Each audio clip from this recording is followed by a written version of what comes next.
أعوذ بالله من الشيطان الرجيم. بسم الله الرحمن الرحيم. اللهم صل وسلم على سيدنا محمد وآله وأصحابه ومن تبعهم بإحسان إلى يوم الدين. أما بعد مركو رئيس وحندورنا لقيستان نكاني waxaa maanta masjid madiina ee magaalada Burco ee xarunta gobolka Togdheer ka furmay dowro cilmiyeed lagu magacaabo Maxamed bin Cabdiwahaab oo sanad kasta bisha Ramadaan laga furo masaajidkaasi waxaana dhigaya ardayda dhigata jaamacada Madiina waxaana soo qaban qaabisay muassasatul karam oo muassasa ka shaqeysa fidinta dacwada waxaana ugu horeyntii halka ka hadlay Sheikh Daawud oo maamulaha dowladan ninkani waa nin wariye ah warkana ka soo tabinaya magaalada Burco wuxuu leeyahay waa dowro cilmiyeed biiri la qabto sanadkiiba hal mar ayaa bisha Ramadaan ayaa la qabtaa biiri waxaana soo qaban qaabinayo isku soo duburidaya biiri ardada dhigata al-jaami'a al-islaamiyya ee ku taala bil madiinati al-munawwara waxaana ka qayb qaadanaya biiri maxay muassasada la yiraahdo muassasatul karam taas haddii halkaasi aan kaga baxo dowradaasi amba kulankaasi loo bixiyey dowratu al-imaam Maxamed bin Cabdiwahaab loo bixiyey ninba agaasimaya amba maamulay haddaba ninkii maamulayay bal isagana codkiisa dhageysta waxaana ugu horeyntii halka ka hadlay Sheikh Daawud oo maamulaha dowladan magaceedu waxa la yiraahdaa dowratul imaam Maxamed bin Cabdiwahaab cidda markaa soo qaban qaabisay wax weeyaan ardayda markaa dhigata al-jaami'atu al-islaamiyya bil madiinati al-munawwara ardaydaas iyagu markaa soo xilqaamay oo soo xil saaray in markaa sanadka iyagu ay qabtaan ahdaafta markaa dowladda loo qabtay waxaa ka mid ah in markaa dacwada la fidiyo muddada ay socotaana waxay tahay usbuuc dadka markaa ka qayb gala waxay tirahan gaarayaan sanad kasta ka soo qayb gala 500 oo arday dowladda waxaa ka qayb qaata shirkadda markaa weyn caanka ah Endadero Group waxaa kaloo iyadana ka qayb qaadatay muassasatul karam lidacwati qodobka koowaad wuxuu sheegay kulankaasi in la yiraahdo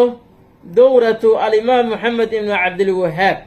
qodobka labaad wuxuu sheegay kulankaasi ee loo bixiyey dowratu al-imaam Maxamed ibn Cabdiwahaab cidda isku soo duburidaysa oo kulankaasi inuu qabsoomo xil iska saaray sanad kasta hadaba sanad kasta waxa weeyaan biiri ardada dhigato al-jaami'a al-islaamiyya ee ku taala bil madiinati al-munawwara qodobka saddexaad wuxuu sheegay ulajeedada iyo hadafka laga leeyahayna waxa weeyaan biiri maxay dacwada in la baahiyo qodobka afaraadna wuxuu yiri kulankaasi wuxuu soconayaa biiri maxay 7 beri qodobka shanaad wuxuu yiri ardada ka qayb qaadanaysa biiri sanad kasta hadaba sanad kasta ardada ka qayb qaadanaysa biiri sanad kasta waa 500 oo arday biiri qodobka lixaad wuxuu sheegay fanki iyo dhaqaalaha ku baxaya waxaa gacan ka geysanaya biiri maxay shirkadda la yiraahdo Endadero Group iyo muassasatul karam hadaba kulankaasi amba iso imaatinkaas amba dowratu al-imaam Maxamed Cabdiwahaab loo bixiyo amba usbuucu sheekh hal la yiraahdo dhulka Sacuudiya usbuucu sheekh baa loo yaqaanay amba magac kale hal loo bixiye waxaan rabaa Sheekh Nuur Cali Jaamaco weydiin inaan ka weydiiyo weydiinta ugu horeysa waxa weeyaan iso imaatinka noocaasi ee sanadkiiba hal mar la qabanayo amba bisha Ramadaan hal la qabta amba bil kale hal la qabta haddana 7 beri soconaya amba dowratu al-imaam Maxamed Cabdiwahaab hal la yiraahdo amba usbuucu sheekh hal la yiraahdo haddana 500 oo arday amba 1000 amba ka badan amba ka yar ka qayb qaadanay dhaqaalana lagu bixinay arinka noocaas ficilka noocaasi ma cibaada horta markii hore mise cibaada ma aha horeyna waxaan u soo sheegay ibn Baas kulanka noocaasi inuu yiri waa waajib amrun waajibni inuu yiri sidoo kale inuu yiri waa min a'dam al-qurabi ila Allah subhanahu wa ta'ala oo marka isaga wuxuu qabaaba inay waajib tahay hadii laga tagana in lagu dambaabay laana waajib xukunkiisa saas ah Uthayminna hadalkiisa inuu isburiyo marna uu yiri ilaahay loogu dhawaan maayo marna wuxuu yiri dadka ayaa waxa loogu cadeynayaa biiri maxay galada muslimiinta ilaahay subhanahu wa ta'ala uu galaday isagoo u soo mariyay ala yadi hada ar-rajul biiri Maxamed Cabdiwahaab gacantiisu soo mariyay labadaasi sheekh oo culimadiina kamid ah horta iyaga sidaas ay yiraahdeen wadadaas ay ka baxeen laakiin adiga waxaan ku leeyahay kulanka noocaasi ma cibaada mise cibaada ma aha su'aasha labaad haddii aad tidhaahdid cibaado ma aha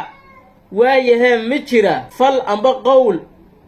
qof mukallafa uu samaynaya amba uu ku hadlayo amba aan waajib aan ahayn amba aan manduub ahayn amba aan muxaram ahayn amba aan makruuh ahayn amba aan mubaax ahayn inaan qofka mukallafka hadduu qaangaari yahay waxaa ku soconaysaa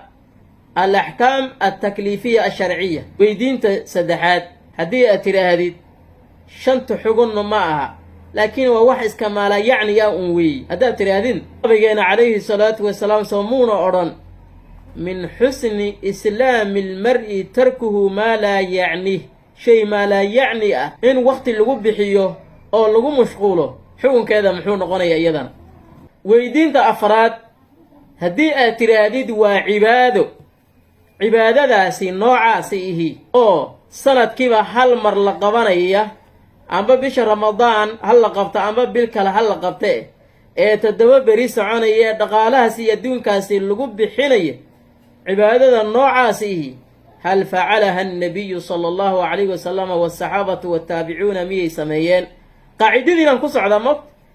waxaa weeye weydiintani waxaan soo marinayaa qaacidadii idinkaad waxyaabo fara badan aad ku xarimteen ayaan u soo marayaa waxaan kaa rabaa markaasi wuu sameeyey amba ma samay haddii aad tidhaahdid wuu sameeyey daliilkeedaan kaa rabaa meeshu rasuulka cibaadada noocaasa uu ku sameeyey oo sanadkiiba maxay hal mar inta la kulan bisha ramadaan ama meel kale